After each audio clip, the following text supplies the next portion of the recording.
Before the video begins, I would like to give a shout out to my friend Fruity Paw. If for some reason you are watching this video, you should shoot straight to his channel, where he has recently just posted a really cool devlog video. And he put a lot of time into it, so I would appreciate if you gave him a watch. Trust me, you won't regret it.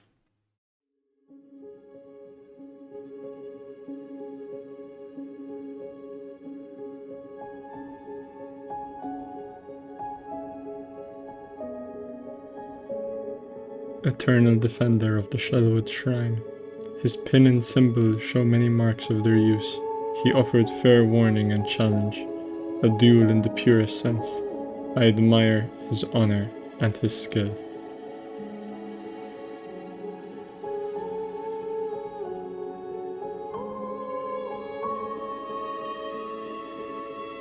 When nobody asks me what I always look forward to the most in video games, I always say that it's boss fights. With the recent release of Silksong, I have been obsessing over many of the fights which the game has presented, ranging from some of my personal favorites such as Lace and Phantom, who presented the more mono-a-mono and fleet-footed style of boss fight, which I've come to love so much in this game, to the more questionable bosses. It has been very easy for me, for the most part, to enjoy bosses in this game. However, there is one exceptional example of a boss which, despite not seeming particularly flashy at first, has proved to culminate in one of my favorite boss fight experiences ever. This melancholic masterpiece of a boss and my favorite fight in Silksong is undoubtedly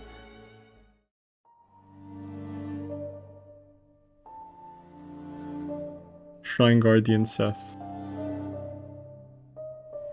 Before I talk further about my adoration for this boss, I would first like to pay tribute to the person whom this boss is dedicated to, Seth Goldman, a young fan of Team Cherry who tragically passed away after a long battle with Ewing sarcoma, a type of cancer. He created the original design for Shrine Guardian Seth, which Team Cherry then implemented into Silksong. Without a doubt, he and his amazing creation will be remembered for years to come.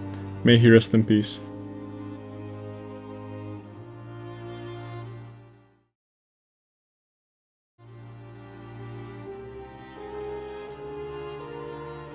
Seth is encountered in Act 3 and can be located by entering through the Grand Gate. Then, by finding a hidden entrance within the large elevator, the player is met with a secluded portion of Shellwood, eventually leading to where Seth has dwelled eternally within Shellwood, guarding the shrine that leads to Nihilith. His build-up is unsettling initially. No music plays in the area that leads to him and the area in general. Much to the overall setting of Act 3, it is terribly desolate. His room is particularly morbid, with various bodies of members of the Citadel lying in his wake, a testimony to the strength and dedication of this character. He is not immediately hostile, but if you approach, he will swiftly warn you that to go any further means to cross weapons. If you deny the battle, he sends you off and declares that peace may remain between you two. However, naturally, progress Act 3 by obtaining the Heart of Nihilith. You must defeat him, and so, upon challenging him, the fight begins.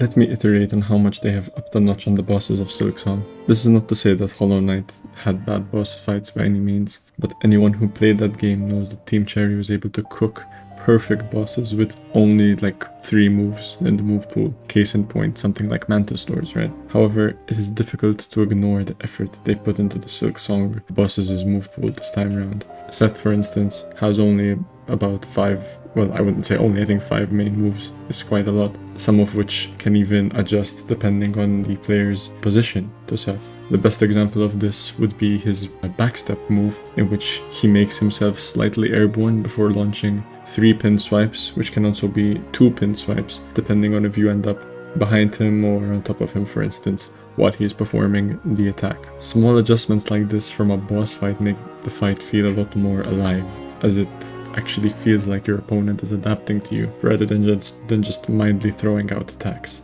Case in point, why I like his ability to shield himself from attacks too. This seems to be a feature in bosses that not many are a fan of, but I think in Seth's case it is fairly justifiable considering how late you fight him. For me, he was one of the last bosses I fought in my true ending playthrough, And in being one of the last bosses, people could potentially find him too easy if you could just rush him down. But the shield provides a simple and not too in-your-face neutralizing effect, which once again contributes to the dynamic feel of the fight as a whole. Hence why fights like Laces and Phantoms have their own unique parries as well. I personally do prefer the feel of the parries over shielding, but I think it is fitting for the flow of Set's fight. I by no means think Set is a completely easy fight, but I do think he is one of the fairer bosses in the game. He doesn't deal double damage on contact, and you can pogo quite a handful of his moves, with the counter to this being his airborne shield throw and his 2-hit spin combo. The latter being my favorite move in his entire arsenal. Granted, I was getting hit by it every time, which is a good sign, I think, because it really shows how much they have considered the average playstyle of the player base to create moves which counter certain tactics. And for me, that tactic was just spamming pogo at every opportune moment. I also really enjoyed his shield bash attack. Like the slam down moves in Silksong are usually quite punishable, but here you have to be a bit more patient and allow him to follow up after the shield bash in order to get a proper punishment, or you'll just get hit by the AoE effect he does after slamming. I think I made this fight a little harder for myself because I was obsessed with the Wanderer build, as I am just more of a fan of, needle to pin combat, as it were, in Silksong, or nail to nail if you're playing Hollow Knight, rather than spamming tools or spells and what have you. The variability of playstyle in Silksong is definitely one of the strongest points, and I'm glad they included the Wanderer build, which serves as the most adjacent feeling crest to like something like having Quick Slash in Hollow Knight, for instance. My point being that I really got to enjoy this fight because of how fluid it felt. Every mistake I made felt completely on me, and I was completely and constantly in the flow while fighting Seth. And the music very much helps build on this feeling as well. And just when you think it can't get any better, Seth stops for a moment, ending his first phase, and then...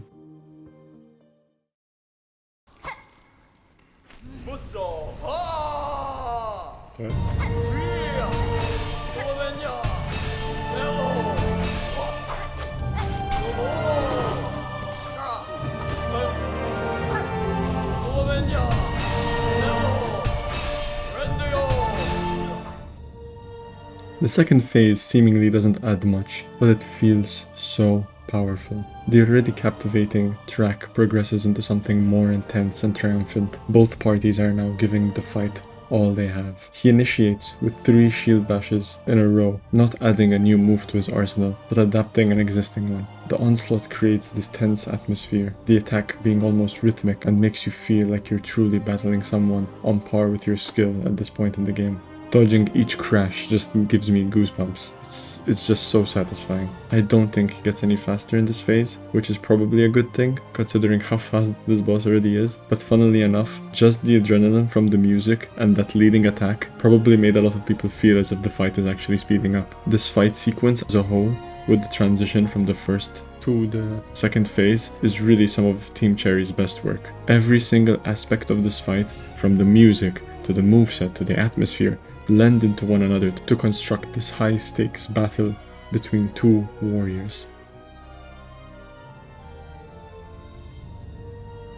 The first thing that struck me, before I could even process the first attack, was the stunning track that was chosen for this fight. What is so utterly fascinating about this boss theme is how melancholic it is when matched with the flow and pace of the fight, which is so fast within this portion of the game.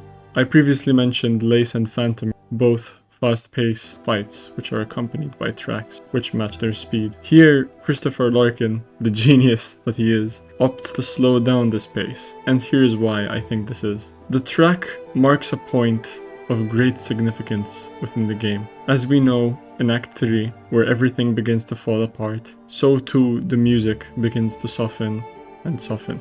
Naturally, besides the moments where the player journeys into the past in fights such as that of Carmelita and of the previous tribe, the Coral or whatever tribe it was exactly. These moments where times were happier in Fire Emblem take on more upbeat music. I think it would have felt maybe a bit too overdone in terms of emotional weight if it were to be used in an earlier act, but the placement of the track here in Act 3 is perfect. It's absolutely perfect. Set's dedication to protect Nileth's shrine, despite the state of Farloom, is deeply fascinating, and I think the track speaks to this, and this overall portion of the game speaks to Farloom's preoccupation with preserving itself even when it is too late. I think this is also just a general theme in Silksong throughout. This can be seen in the dedication of many other characters in the game who pursue their roles despite Farloom's continuous crumble. We see the role of the cogwork guard in the Citadel, who continues to fight enemies, who continues to guard the Citadel, and even must challenge Hornet at some point to continue to fulfill their purpose. Loam, I think, is an interesting character to me in the Underworks, who is continuously running and generating power for the city, even though Hornet comes in and tells him that things are not the same as they used to be. He continues to fulfill his role. And I'm sure there's many other characters you could notice this in. You could notice this thematic with. Personally, for me, from the perspective of the player, such a track struck me so deeply as its emotional weight and its placement so far into the game. This being, at this point in the game, I think this was my final heart to obtain until I could get the true ending. Evidently, it just marked a swiftly approaching conclusion of my playing of the game.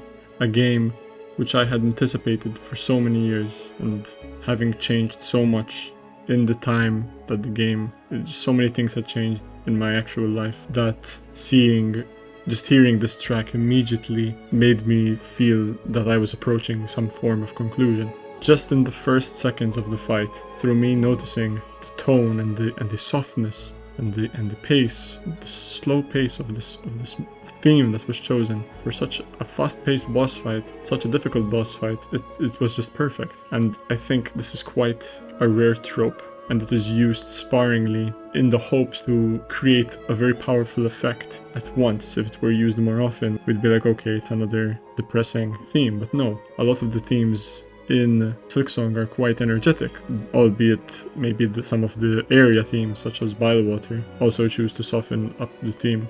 But for a boss fight, it's a very interesting choice. I can think at the top of my head of one other instance of this, and that would be, or one of my favorite instances at least, and that would be the sniper boss fight from Dead's Gambit. But I don't want to go too much into other games, but I just think that this trope is very interesting, and I really enjoy it, and it makes my enjoyment of this boss fight amplified just tenfolded. And so just the significance here being how easily the bugs of Farloom are able to dedicate themselves to a single task eternally, and how this track represents the sense of finality of a role that would feel like it would take up eternity. There is always a finality. At the end of the fight, we automatically assume that that would be the last we see of Seth. However, later he returns, albeit with no recollection of our battle, or no recollection of any of his memories in general. He can be initially encountered in Greymoor after the fight, then Shelwood, then the Grand Gate, and finally in Fleetopia, where he decides to reside for a while, choosing to participate in their flea games, putting himself on the leaderboard high above the other participants.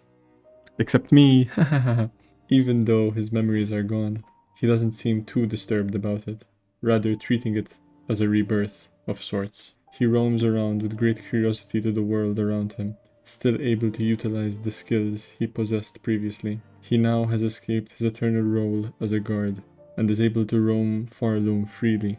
Granted, not at its most pleasing state, yet he is able to have a great deal of satisfaction with it. The choice for him to ultimately reside in Fleetopia is a fitting final destination for such a wholesome character. Thank you to all those who stuck through the whole video. I hope you enjoyed it. This was my first ever mini essay style of video, and I had a lot of fun making it, and hope to make more in the future, if time allows. Be sure to let me know in the comments if you agree or disagree. I was mostly just expressing my personal feelings about the boss, but the kind of beauty about these kind of games is that everybody experiences things differently, so I would love to hear some of those interpretations. Thank you once again for watching, and I wish you a wonderful rest of your day. Bye bye.